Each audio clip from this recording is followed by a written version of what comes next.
Assalamualaikum warahmatullahi wabarakatuh. Saya Dina Natalia, nomor NIM 24681033 dari Prodi Ekonomi Syariah. Baik, saya akan menjelaskan mengenai instrumen peran pemerintah dalam kerangka ekonomi Islam, yaitu kebijakan fiskal dan kebijakan moneter syariah. Apa yang dimaksud dengan kebijakan fiskal? Kebijakan fiskal merupakan kebijakan yang dibuat oleh suatu pemerintah untuk mengarahkan ekonomi suatu negara melalui pengeluaran dan pendapatan berupa pajak pemerintah. Fungsi utama kebijakan fiskal yang pertama, fungsi alokasi, yaitu untuk mengalokasikan faktor produksi yang tersedia dalam masyarakat sedemikian rupa sehingga kebutuhan masyarakat dapat terpenuhi secara layak dan dapat dinikmati oleh seluruh masyarakat. Yang kedua yaitu fungsi distribusi, yaitu fungsi yang mempunyai tujuan agar pembagian pendapatan nasional dapat lebih merata untuk semua kalangan yang dan tingkat kehidupan. Yang ketiga yaitu fungsi distribusi, yaitu agar terpeliharanya keseimbangan ekonomi terutama berupa kesempatan kerja yang tinggi. Tujuan kebijakan fiskal yaitu menyediakan lapangan pekerjaan yang luas dan merata, mempercepat laju inflasi, menciptakan keadilan nasional, pemerataan dan pendistribusian pendapatan, tercapainya kestabilan ekonomi secara nasional, dan memicu tingkat pertumbuhan ekonomi secara nasional. Jenis kebijakan anggaran. Yang pertama, anggaran surplus, yaitu anggaran yang ditandai dengan penerimaan negara lebih besar daripada pengeluaran negara. Anggaran berimbang, yaitu anggaran suatu pemerintah yang menetapkan bahwa pengeluaran sama besar dengan pemasukan. Anggaran defisit, yaitu anggaran suatu pemerintah yang ditandai dengan pengeluaran negara lebih besar daripada penerimaan negara. Kebijakan fiskal di Indonesia. Aktivitas bisnis terstimulasi ketika pemerintah meningkatkan belanja publik, seperti infrastruktur atau layanan sosial yang dapat meningkatkan permintaan dan menciptakan lapangan kerja. Di sisi lain, kebijakan fiskal yang terlalu ketat, seperti kenaikan pajak yang signifikan, dapat menurunkan daya beli masyarakat dan menurunkan investasi dunia usaha.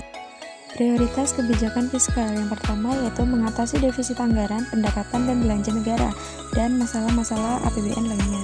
Yang kedua yaitu mengelola stabilitas ekonomi makro, antara lain terkait dengan pertumbuhan ekonomi, tingkat inflasi, kesempatan kerja, dan neraca pembayaran.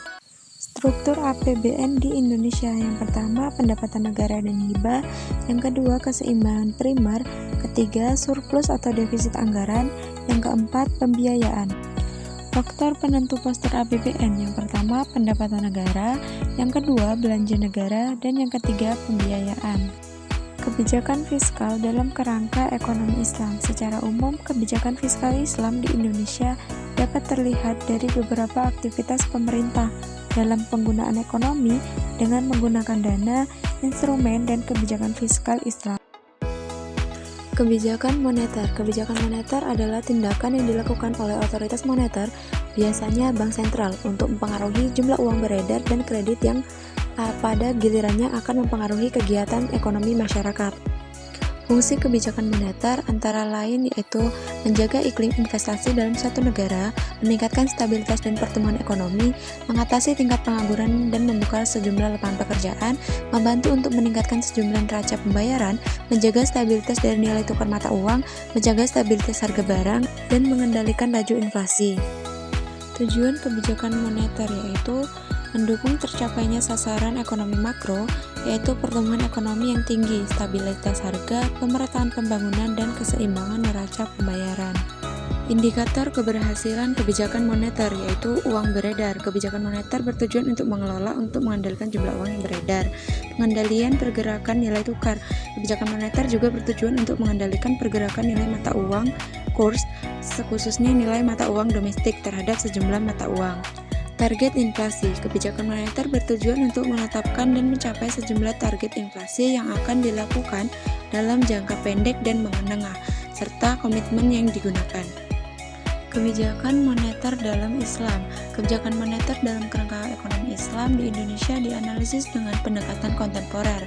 Hal ini diperlukan karena terdapat perbedaan yang banyak situasi zaman Rasulullah SAW dan zaman kekinian. Fungsi uang dalam Islam. Yang pertama yaitu sebagai alat tukar, yaitu uang dapat digunakan untuk membeli barang dan jasa yang ditawarkan. Yang kedua sebagai alat pengukuran nilai atau daya beli. Yang ketiga sebagai alat satuan hitung. Yang keempat sebagai ukuran standar pembayaran yang ditangguhkan. Fungsi uang dalam perspektif konvensional dan syariah. Yang pertama, dalam konvensional, uang sebagai alat tukar yaitu mempermudah atau memfasilitasi pertukaran barang dan jasa. Sedangkan di syariah, uang sebagai alat tukar yaitu tidak bernilai, tetapi memperlancar transaksi ekonomi. Macam-macam jenis uang. Yang pertama, uang komoditas, yaitu uang yang dapat diterima, dihargai oleh semua orang.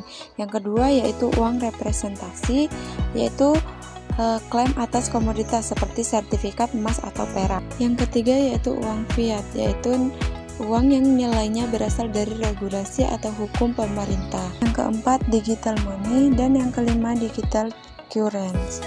Sekian penjelasan dari saya, semoga bermanfaat. Jika ada pertanyaan, sertakan di kolom komentar ya. Wassalamualaikum warahmatullahi wabarakatuh.